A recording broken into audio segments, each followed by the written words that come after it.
Here we go. All right. What do I want to look at? Okay, there we go. So, for my plan today, interesting. We've got some news going on today. A couple of things I'll call out. I'm showing 7:30 core retail sales and retail sales at 7:30. Or I guess it's going to be, yeah, 7:30. So it just happened, I guess. And then Yes. flash PMI and flash manufacturing and flash services PMI at 8:45. News has been kind of light lately, hasn't it been?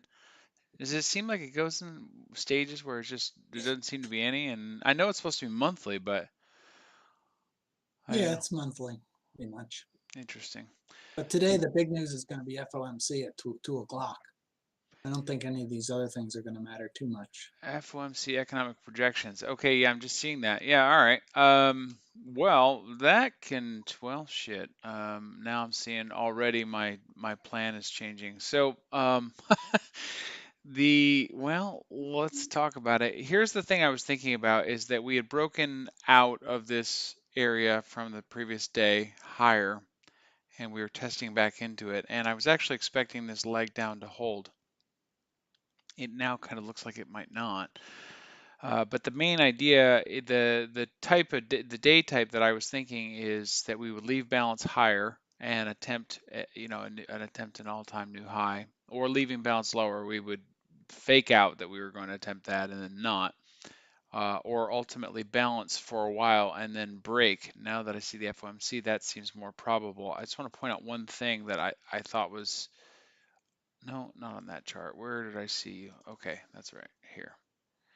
So it's a little bit hard to see here because if I took the time to try and make it more visible, I'd have to screw up my charts. But basically, you have this thing here where the auction moved down and then it moves up and it moves up and then it kind of like it does this accelerating thing to the top, but the same price at the high is being defended, has been being defended.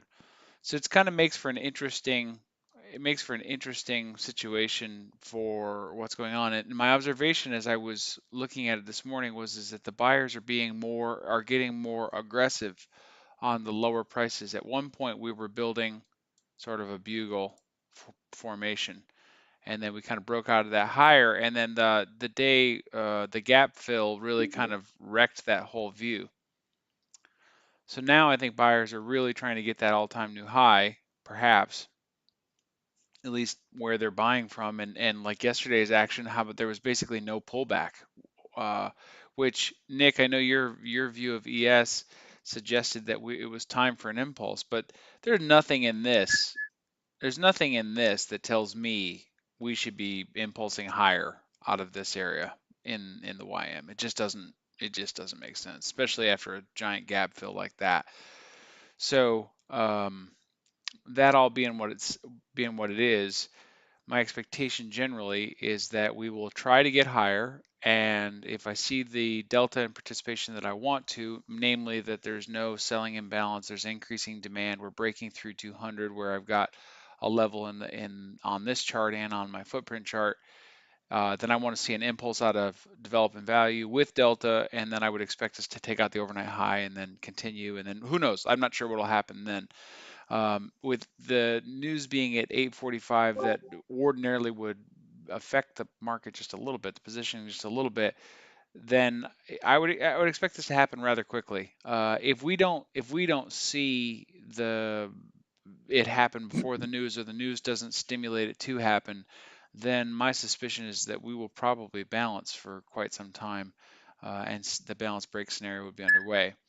Um, in order for leaving balance higher to hold, I think as an idea, this level, or this area rather, really needs to hold right in here. If we break down into here, then it seems really unlikely that we'll do that. But yesterday, as an example, maybe we will. I don't know.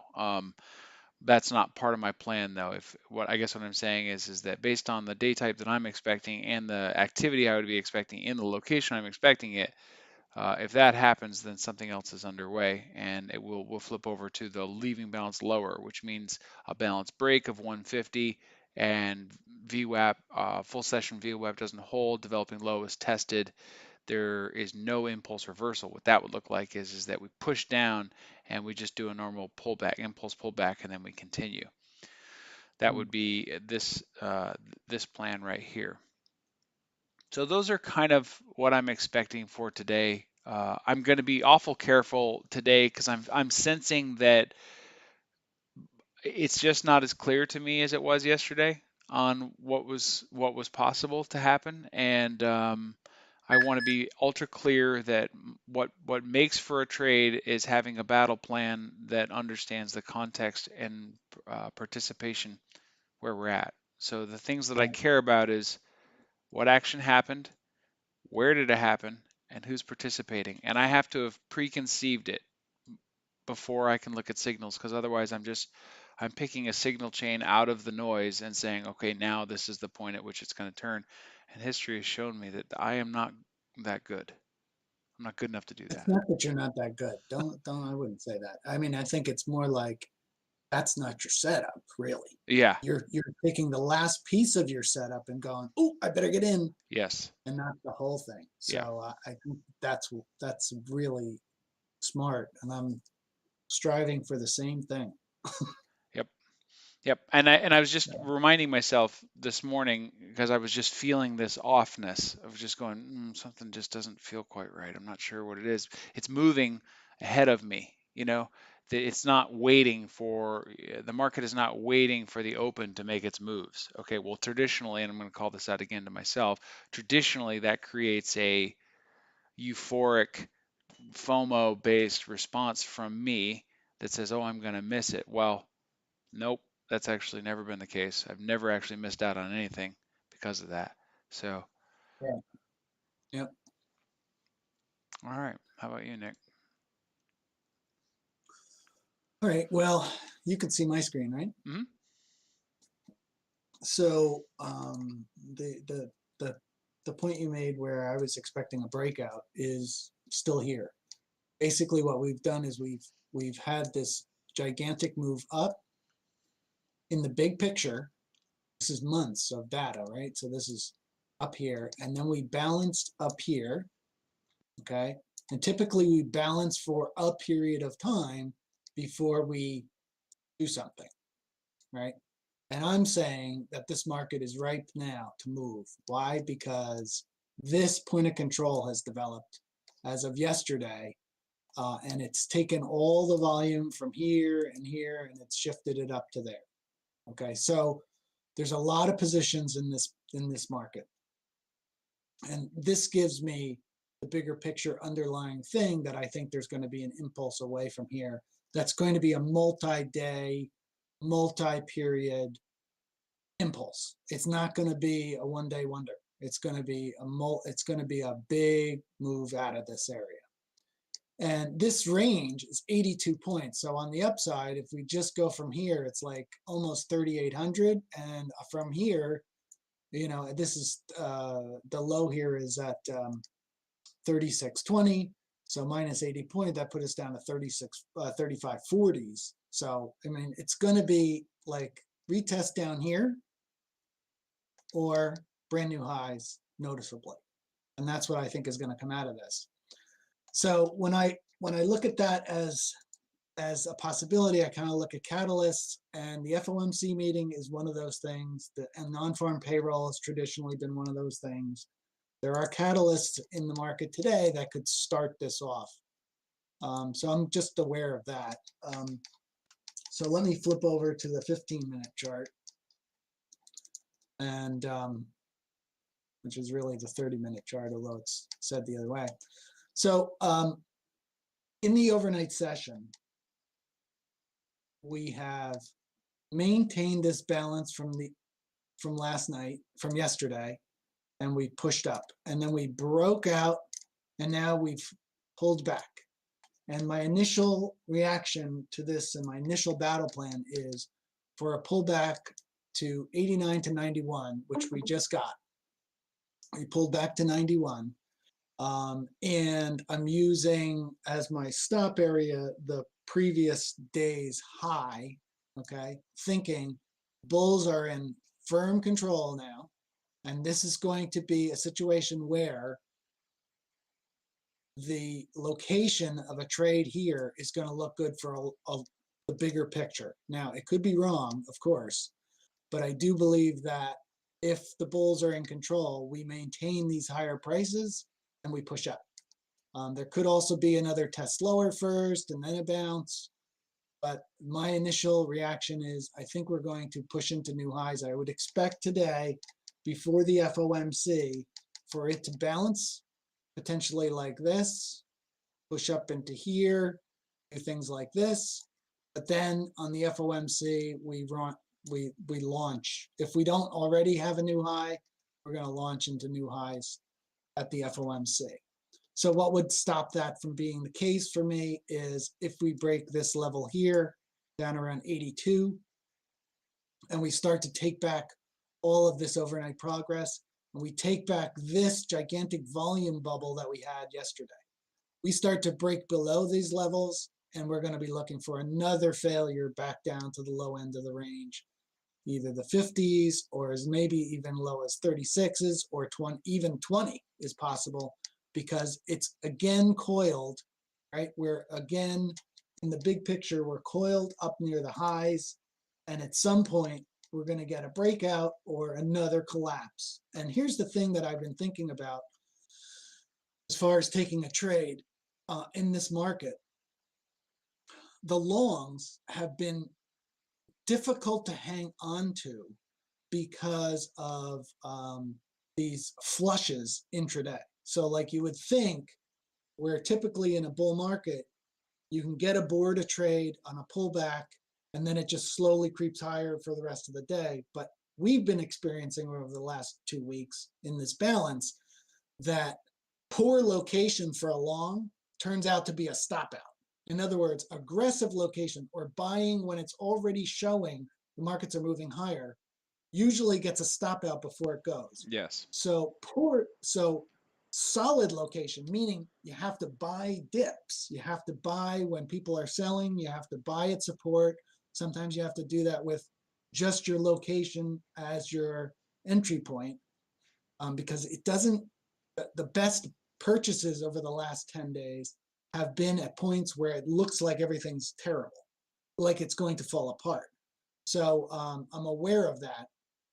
And that's why if I'm going to take a trade, I want to try to take a trade on a pullback into this area that's going to look scary for a push back up to the highs and balance up in here before the FOMC with a push higher. If we really do collapse through this volume area, I would imagine since yesterday was so thin on this breakout, we're probably going to go right down to the point of control at least. And I would expect that to happen kind of fast. And that's kind of why I think this is a good area to get long. Because if the buyers, I mean, everybody sees what we see, right? So buyers took positions in this area and now they have successfully pushed up to 3,700 again. I don't think they would like to see it again down here around, 82s, 85s, anything like that. So my analysis is that my battle plan is for a long off of this level. Got it. And I'm going to draw that in. So something like this is what I'm expecting for today with a balance and then a break after the 2 o'clockers. Any So failures below this level, 85.50 would point to downside targets that would probably be down here. So that would look a lot more like, you probably get the failure after a push up, breaking this area, and then a push down into this point of control. And that might even happen before the FOMC. And if that's the case, then we're, most likely we're not going to make new highs today. Well, If I'm we gonna get, go back to, and I don't know, like it doesn't look like you're moving down. Yeah, YM is actively moving down. We're down to the sort of top of the balance or right at the bottom of the breakout price. So I'm gonna expect that we need to see something. I'll just flip over real quick. expect we're going to need to see something, see my sort of last resort right here, and there it is. It's right down to it. So right now is where we need to have some sort of buy response um, in the YM for the picture not to drastically change and me to have to rewrite the entire plan. But Yeah. it's I mean, interesting. this is the picture on NASDAQ. The low went in, we balanced, and now we're balancing up in here. We have this going on in rut, which is cleared downtrend, so that's in my eyes bullish. And then we got this Right, red. clear, right. That's Look funny. at it! Look at that! Look! It's a buy, Look at baby. that bar. Dude, if I'd Anytime only you done see that the with Rut when I was trading it, I'd probably be a millionaire by now. oh my god, the rut. This is how you trade rut successfully. Whenever you think it's going to go down, buy. Yeah, that's right. And whatever you think is going to go up, sell. Oh, freaking Hey, hilarious. Ziggy, are you on? Do you have a chart like that in Sierra that like what Nick was just showing that shows all the indexes in a really kind of like neat way?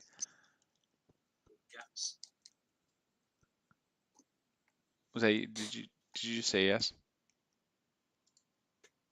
I'm sorry, that might have been my news feed Oh, okay. talking. Um, I shut it off. okay, well, cool. Any thoughts or comments from anybody else?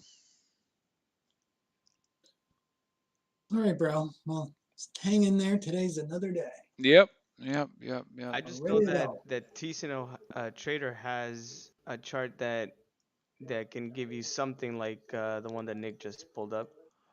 I have one that has all the internals, or what I'm calling internals. I don't remember what his was called, but it had like the whole market. I do So have look, that one. I do something like this. Oh yeah, yeah, I've got something like that. I do have something Okay. like that. All right, cool. I was thinking this is good for relative to itself and performance wise. I was thinking I was interested in the one where it was showing the minute bars or whatever time frame that was, Nick, with the references that it was leaving. That's all. It shouldn't be too hard to make though. I'm kind of interested, so I'll see if I can make something up like that. You mean the one that I just had? Yeah, This the one? one you Yeah. just showed, Nick. Yeah, and this is on a 2-minute chart. And so what I do is I just put in like mid, I put in yesterday's high, the close, and just, reference lines for these other things so I can kind of get a perspective of what's going on. Like NASDAQ usually pulls back to the ETH mid, and when it does, it goes through it and then balances around it. So that big push through, kind of is typical. Rut usually makes it look really scary on the downside or really bullish on the upside, and then it just stops, turns around, goes right the other way. Like there's a great example. This is a huge bar into new highs, breaking the highs, making all this, and then it just Yeah, psych. yeah. Yeah, So rut. Don't even get me started. yeah, I find Rut to be the perfect contrarian indicator at extremes, not all the time, but Yeah, at extremes. yeah, for sure. I think what makes it appealing is that it can move so fast and it can move so far, but you got to be willing to get out as soon as it looks weak, and then it can continue, and you'll be like, well, is what it is. Yep. Okay, All right. good I'll luck see today, ya. guys. We'll see you.